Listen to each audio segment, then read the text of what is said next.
All right, let's dive right in. What we're going to unpack today is the story of how, in just 7 years, the metaphorical war on drugs became, well, a real war.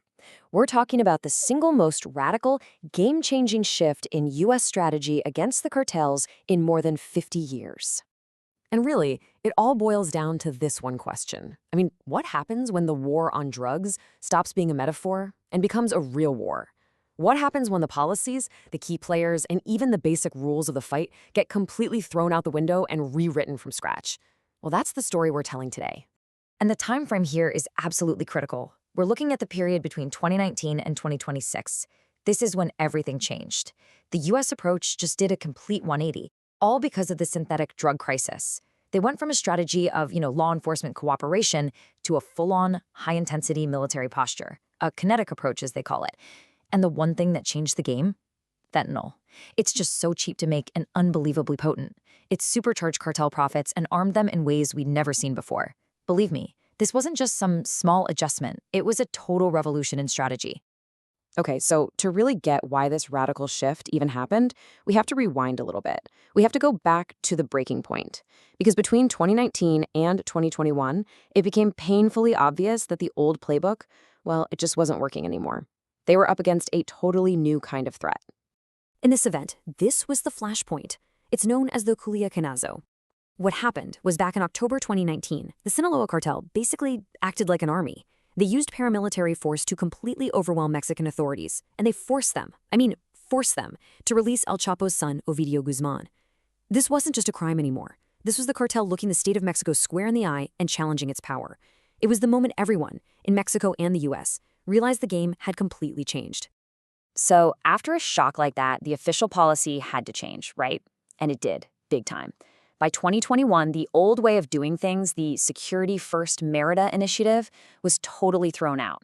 What replaced it was something called the Bicentennial Framework. And this was a much broader approach. It wasn't just about guns and arrests, it was about tackling the root causes, thinking about public health, and crucially, going after the chemical supply chains that are used to make all these synthetic drugs. All right, so that new framework led directly into the next phase. From 2022 to 2024, the strategy pivoted again. This time, it was all about a relentless campaign to wear them down, targeting two things: the cartel leaders themselves and the river of money that fueled the whole operation. And they got their guy, Ovidio Guzmán. Yep, the same person at the very center of that Culiacanazo embarrassment. He was recaptured in January 2023. But this time, there was no repeat performance, no escape. He was on a plane and extradited to the U.S. by September. This was a huge win, both symbolically and in terms of operations. But if Guzmán was a big deal, this next one, this was the big one. Ismael El Mayo Zambada. We're talking about the legendary co-founder of the Sinaloa cartel, a guy who was basically a ghost, who had dodged capture for almost 50 years. Think about that. So when he was finally caught in July 2024, it wasn't just another arrest. It was like taking the head off the snake. It was the near total takedown of the cartel's entire old guard leadership. And the judicial pressure wasn't just for the traffickers. They started going after the politicians who enabled them. Just look at this number, 45 years. That's the prison sentence given to Juan Orlando Hernandez, the former two-term president of Honduras. The charge was insane, conspiring to import 500 tons of cocaine by basically turning his country into a narco state. The message couldn't have been clearer. Nobody is off limits.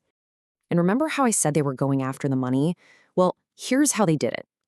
The U.S. started going after these Chinese money laundering networks, or CMLNs. Now, these things are incredibly sophisticated. They have a system that can take huge piles of drug cash from right here in the U.S.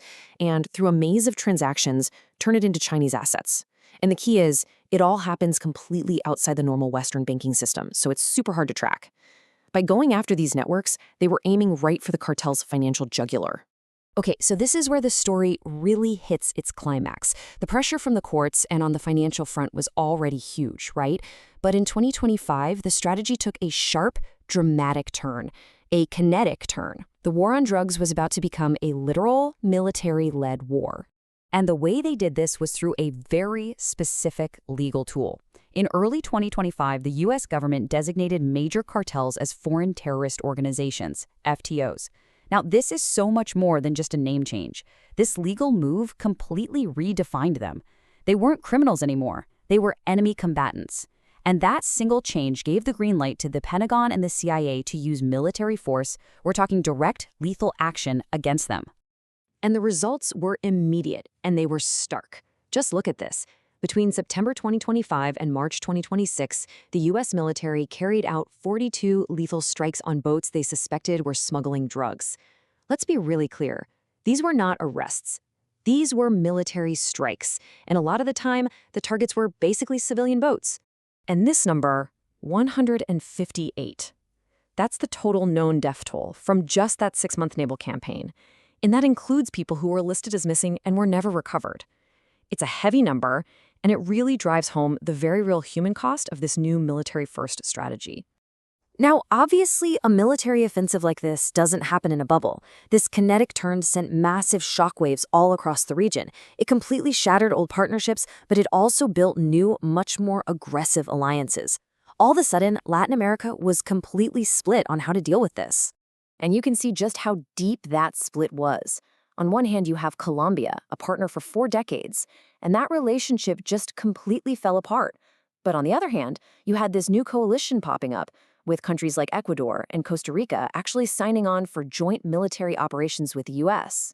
And here's the reason that decades-long partnership with Colombia just shattered. The president, Gustavo Petro, he saw these military strikes as extrajudicial executions. He was completely against it. So, in protest, he suspended all intelligence sharing with the United States in November 2025. Just like that, a relationship that was the bedrock of regional security for decades was over. Mexico, meanwhile, was a different story.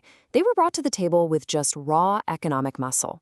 The U.S. threatened them with crippling 25% tariffs, and faced with that, the Mexican government did something unheard of.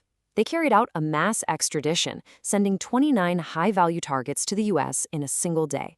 And that list included the legendary narco of narcos, Rafael Caro Quintero. But this war wasn't just being fought out on the open seas or in diplomatic backrooms. It had a mirror image right here at home. A massive law enforcement surge was launched to go after the cartel distribution networks that were already set up deep inside the United States. And the numbers from that domestic operation are, well, they're just staggering. In a single 30-day window, the DEA's Operation Fentanyl Free America seized almost 5 million fentanyl pills, more than 2,000 pounds of fentanyl powder, and they made over 3,000 arrests. It just goes to show you the unbelievable scale of the cartel infrastructure inside the U.S. Let's try to put that number into perspective for a second. That 2,396 pounds of fentanyl powder, that's enough to make 57 million potentially deadly doses. 57 million. And that was seized in just 1 month. That's the mind-boggling volume of poison the DEA was trying to stop. So where does this all go from here? Well, analysts are watching 3 big trends. First, when you take out the head of a cartel, it often splinters, which can lead to even more smaller-scale violence.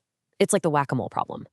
Second, the financial fight is only going to go deeper into that really complex world of East Asian shadow finance. And third, there's a real possibility that this kinetic zone, the military fight, could expand from the sea to actual land operations. And all of this brings us right back to our central question. But now, it has a much sharper edge. There's no doubt the U.S. has won some major tactical victories. Key leaders are behind bars, and massive shipments have been seized. But the real question is, have those wins come at too high a strategic cost? A cost measured in broken alliances, in human lives, and in a conflict that seems to be getting bigger, not smaller. That's the critical question we're left with in the wake of this new kind of war.